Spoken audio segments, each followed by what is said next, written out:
کہ ہمارا جو پچھلا سبق تھا اس میں ہم نے اسم موصول کی وہ صورت پڑھی تھی جس میں اسم موصول جو ہے وہ مفعول بھی واقع ہو رہا تھا.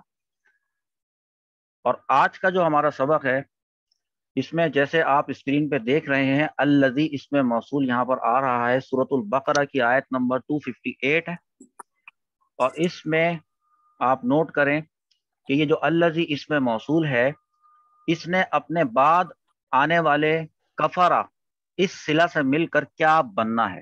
ٹھیک ہے، اور جب آپ اس ویڈیو کو اگر دیکھ رہے ہوں گے بعد میں تو آپ اس کا آیت کا سیاق و سباق تھوڑا سا دیکھ لیجئے گا. پیچھے سے الم تری الی الذی حاجہ یہاں سے دیکھ لیجئے گا، اس کو سمجھ لیجئے گا کہ کس کے درمیان گفتگو ہو رہی ہے. اور یہ جو کافر ہے کفرہ، یہ کون تھا؟ جو جس کے کہ یہ جو کہ بہیتا ہو گیا. ابھی بہیتا کا مطلب نہیں بتا رہے، ٹھیک ہے. با ہا اور تا اس کے حروف اصلیہ ہیں، اور فعیلہ کے وزن سے یہ بہیتا ہے، مجہول کا صیغہ ہے، یہ تو ہمیں صاف نظر آ رہا ہے. اس کی ہم نے کرنی ہے ترکیب. ترکیب دیکھیے، اور وہ کچھ اس طرح سے ہے کہ یہاں پر میں نے لکھا ہے بہیتا، وہ الذی مجھ سے تھوڑا سا دور ہو گیا لکھنے میں، گیپ دینے میں زیادہ ہو گیا، لیکن یہ بس یوں تین ہی الفاظ ہیں، بہیتا الذی کفرہ. میں ترکیب اس طرح سے کرتا ہوں کہ ضروری نہیں کہ میں بہیتا کے بارے میں پہلے لکھ لوں. ترکیب میں آپ پہلے بنا لیا کریں. لکھنے کی بات جب ہوتی ہے، جب آپ کو عبارتیں پڑھنا سکھائی جائیں گی نا، تو تب پھر شروع سے جہاں سے عبارت شروع ہو رہی ہوگی وہیں سے آپ کو ترکیب کرنے کی عادت ڈالی جائے گی. اور پھر جب آپ زبانی ترکیب پڑھ رہے ہوں گے تو آپ بہیتا سے ہی ترکیب کر رہے ہوں گے. لیکن آپ کے لیے آسانی کے لیے میں نے یہ طریقہ بتایا ہے کہ جو بھی لفظ آپ کو آسان لگے آپ اس کی ترکیب کر دیں.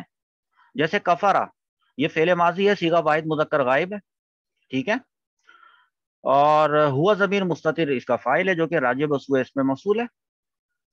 یہ ہے الذی اسم موصول.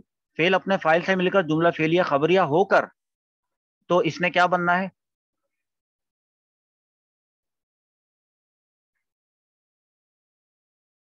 جملہ فعلیہ خبریہ ہو کر صلہ. ٹھیک ہے، تو الذی کفرہ اس کا ترجمہ اتنا ہو جائے گا. پھر صرف کفرہ کا ترجمہ تو یہ ہے کہ اس نے کفر کیا.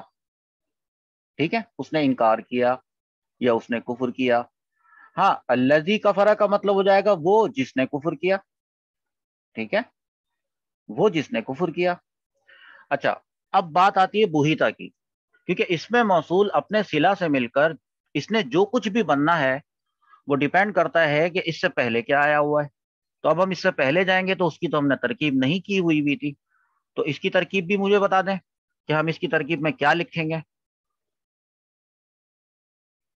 ہم نے لکھا فعل ماضی مثبت مجہول. آپ کو یاد ہے میں لکھواتا ہوں فعل ماضی مثبت معروف. معروف کیوں لکھواتا ہوں؟ کیونکہ کبھی مجہول بھی آ سکتا ہے. آ گیا ہے صیغہ واحد مذکر غائب.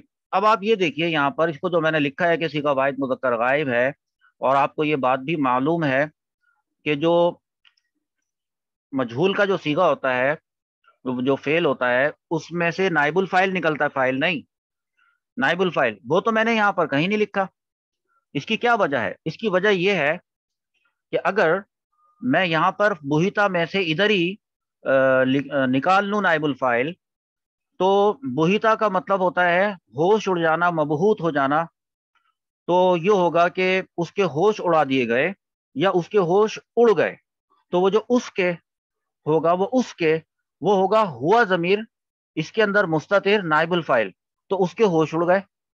تو پھر یہ بہیتا جو ہے یہ اپنے نائب الفاعل سے مل کر مکمل ایک کمپلیٹ جملہ فعلیہ خبریہ ہو جائے گا.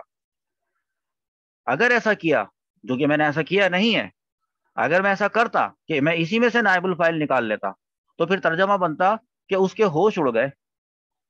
اچھا، پھر الذی کفرہ کا مطلب ہوتا جو بھی، تو الذی بالکل اس سے جدا ہو جاتا، اس لیے کہ یہ جو بہیتا ہے اس کے اندر سے نائب الفاعل نکل گیا، آ گیا سامنے، اور یہ تو اپنا کمپلیٹ جملہ فعلیہ خبریہ ہو گیا. اس کو کسی مفعول بھی کی تو ضرورت ہی نہ رہی.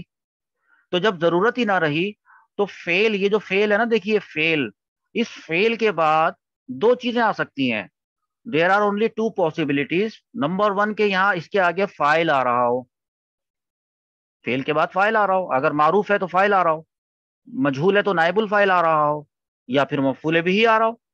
تو ایسی صورت میں آپ الذی کا فرق کو مفعول بھی تو نہیں بنا سکتے. تو لہٰذا اس وجہ سے ہم نے کیا کیا کہ ہم نے جب اس کے ترجمے پہ غور کیا اور چیزوں کو آپس میں ملایا تو ہمیں پتہ یہ چلا کہ یہ جو اسم موصول ہے یہ اپنے صلہ سے مل کر کیا بنے گا؟ بولیں. نائب الفائل. نائب الفاعل. اچھا، اب ہمارے پاس ایک آیا فیل، اس کو سمجھیں بات کو، ٹھیک ہے. ایک آیا ہمارے پاس نائب الفائل، اس بات کو بھی سمجھیں. اب بتائیں کسی چیز کی ضرورت رہی؟ نہیں رہی، بات مکمل ہے. اب ہم کیا کریں گے؟ ہم یہ لکھیں گے کہ فعل مجہول، جو کہ وہ ہے جو میں نے یوں یہاں لکھا نا، ہائی لائٹ جو کیا، وہ فعل مجہول اپنے نائب الفاعل سے مل کر جملہ فعلیہ خبریہ، ٹھیک ہے. تو وہ جس نے کفر کیا اس کے ہوش اڑ گئے. اب یہ بات سمجھ میں آ گئی؟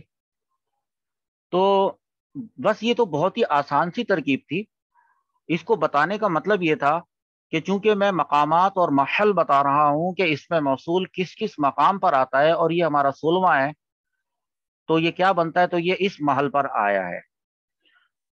آخر کی ایک بات اس ترکیب سے متعلق آپ یہ سمجھ لیجئے کہ یہ جو الذی ہے مبنی ہے اور اس کو اس میں موصول قرار دیا گیا ہے یہاں پر. تو آپ اپنی ترکیب میں صرف اتنا نہ لکھا کریں، کیونکہ میں تو شارٹ ترکیب کرتا ہوں نا، تو آپ اپنی ترکیب میں تھوڑی سی وضاحت لکھ دیا کریں.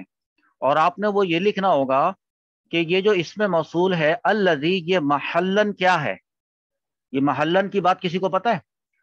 میں آپ کو بتاؤں. ایسا ہوتا ہے کہ ایک جو ہمارے اعراب ہوتے ہیں تو ان کا محل بھی ہوتا ہے. بعض دفعہ ایسا ہوتا ہے یا بہیتا کے بعد اگر کوئی اسم ظاہر ہوتا اور وہ حالت رفع میں ہوتا تو ہم کہتے ہیں مرفوع ہے، نظر آ رہا ہے. اور اگر حالت نصب میں ہوتا تو بھی نظر آ رہا ہوتا، اس کا نصب ہونا نظر آ رہا ہوتا کسی بھی اعراب کی صورت میں. وہ معرب ہوتے ہیں، ظاہر کر لیتے ہیں اپنا اعراب.